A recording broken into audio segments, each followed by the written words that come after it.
thank you. Good. It's hot How in was the school today? Pardon? How was school today? Good, thank you. We were doing our quiz on news round, and we were doing some numeracy. Awesome. That's good. Do you want to meet my dog before we start? Yeah. Yeah, she's just down here. She's called Senan. Senan, come here. Look. Oh, here. Hi, Senan. Hi. Oh, she likes kisses a bit too much. Hi. Have you got a dog?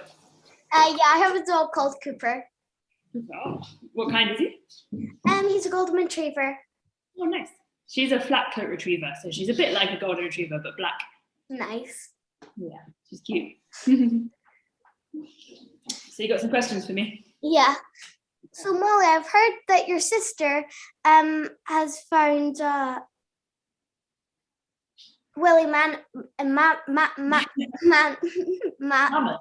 Yeah, man. Yeah. Yeah.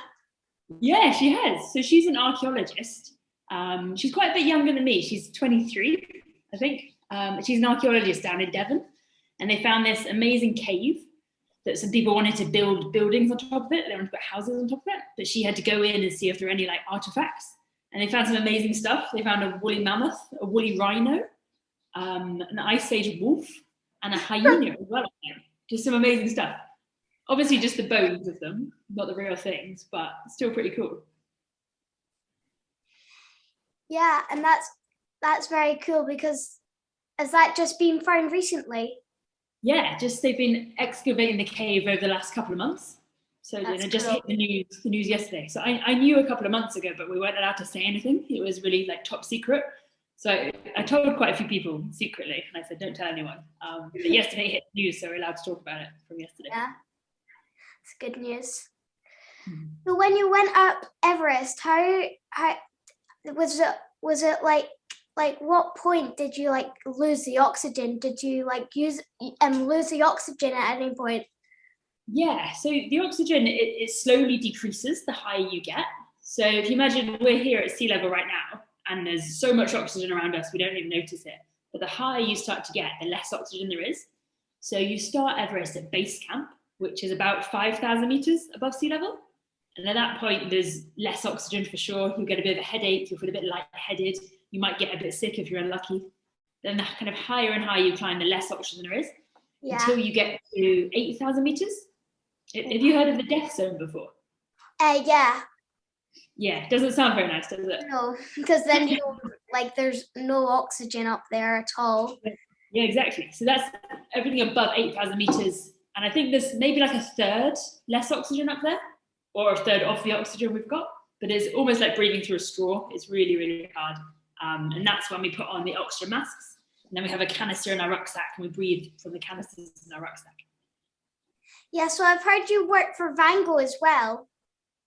I don't do any work for Van Gogh. I've used their kit quite a lot. Ocean Vertical. Vertical, yeah, that's the one. Yeah. So do you know Stevie? Yes, Stevie Ocean Vertical, yeah. Yeah. So he's my business partner, and we do work together. We go climb mountains, and we jump off rocks and go paddleboarding. It's a pretty good job, to be fair. Yeah, that's nice. And were there any animals up Everest? Nothing at all, actually. So as you walk into base camp, that's like it takes about a week to walk into base camp. And there's some animals around there. There's lots of yaks. Do you know what a yak is? No, I'm not sure. Imagine like a massive Highland cow, but even bigger, even hairier, bigger horns, and much smellier and much more aggressive. It's kind of that. They're these massive, but they carry a lot of our equipment, so we can strap our equipment to them and they carry them up to base camp. So you've got a lot of those, a lot of birds. That's about it, really. The higher you get, the less animals want to live up there because it's pretty. Yeah. It's not that nice a place to live, really. No.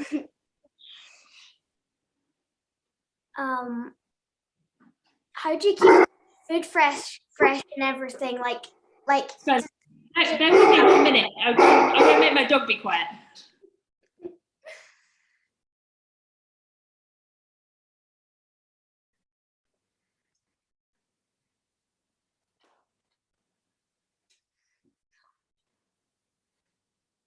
Okay, we're back. Sorry, she heard someone outside. Okay, so What was that one? How do you keep your food fresh? Do you get like the little packs of food, like the packs of food, like you get lots of food in it and it's fresh, like the kind of food Yeah, like you cook? Yeah, because it's quite hard to have anything fresh, even though it's cold.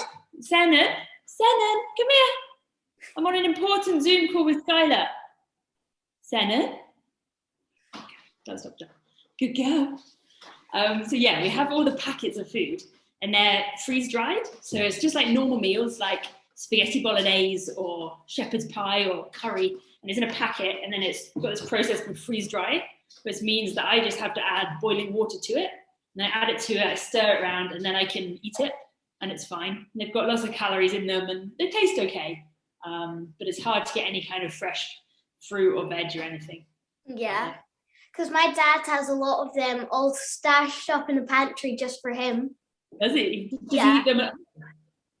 Yeah, he eats them like in a early stack, like when you like run out of food and that's all you've got left. Like it's like really good energy for you as well. It's got good food in it. Yeah. So he sneaks some of them in. Have you tried them before? No, not yet. I haven't tried it yet. You should ask him if you could try one. The spaghetti bolognese is probably the best one. Because the spaghetti bolognese, because I love spaghetti bolognese, it's really good. Yeah. Like, do you get any sleep? Like, do you not get any sleep up there? Do you get any? Because how long were you up there for? It's quite hard. So like the whole expedition is maybe about 7 or 8 weeks. And we get to base camp, we trek all the way there, yaks bring all that stuff. And then at base camp, we then climb up to camp 1. And then we spend the night there, maybe 2 nights. But then we've got to come all the way back down again. And then we climb all the way to camp 2. We come back down again, spend a few days resting, all the way to camp 3, try and spend the night at camp 3, which is at like 700 meters. And then we come all the way back down again. So that process of like yo-yoing slowly up and down. Basically to acclimatize to the altitude, because the more time we spend up there, the more our bodies can adapt and get more used to the altitude. Because there's no way you could go from base camp to the summit in like one go, because your head would explode. You'd get really sick really quickly. So doing it slowly over like 6 weeks is the way to do it. And sleep's okay at the beginning, but then when you start heading up to right at the top, sleep gets harder and harder the higher you climb. And in the last camp before the summit, I had to sleep with an oxygen mask on and it was connected to a big canister. So that was pretty hard to sleep with that on. Because it would have been uncomfortable with that on, like trying to move in the night.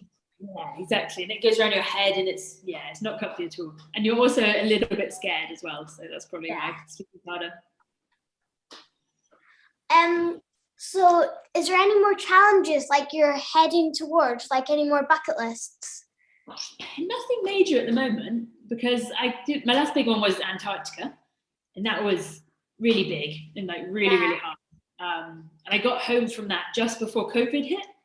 And then obviously, when COVID hit, we couldn't do anything for so long. Yeah. You couldn't go to school, could you, for a bit? No, we had to do home learning. Yeah.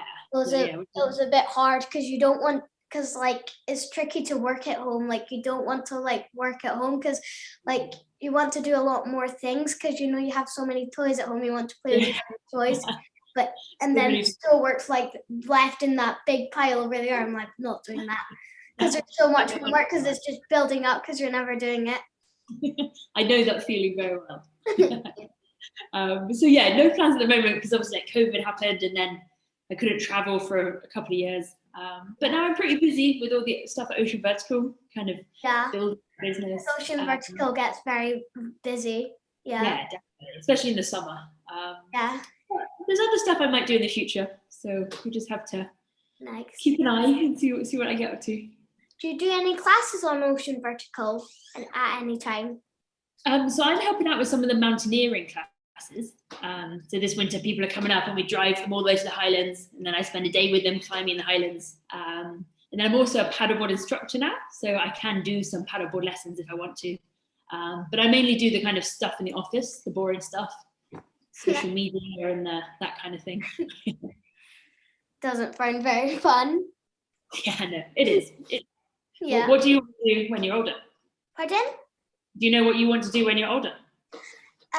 Yes, I think I might want to be a marine biologist because I quite like the ocean and I quite like all the animals under the ocean. So I think I might like find out about more animals under the sea because my mum was a forensic scientist, but she actually trained to be a marine biologist. But in the end, she actually went into forensic scientists. Okay, interesting. But then she quit her job and now she's into meditating. Okay. And she also teaches fitness classes on the beach. Oh, awesome. That sounds really good. Well, marine biology sounds awesome. You can learn about new species. You can help protect the ones we've got already. Yeah. That's a super important job. There's lots of rubbish around here already. There's enough rubbish to be seen. We don't need any more rubbish on our planet. Yeah, that sounds like a good job to me. Yeah. Good. Yeah. All done? Yeah. Oh, dude, because Mollie maybe got stuff. Mollie, that was brilliant. I was listening. You speaking a listen, was he? Thank you.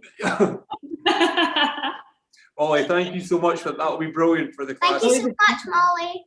Really nice to meet you, and thank you for the interview. You're very good at interviewing. Maybe better than your dad, I would say. Your dad interviewed me the other night, but I think you might be better. I think so. Hey, go, Skyla, go. 3, 2, 1, go.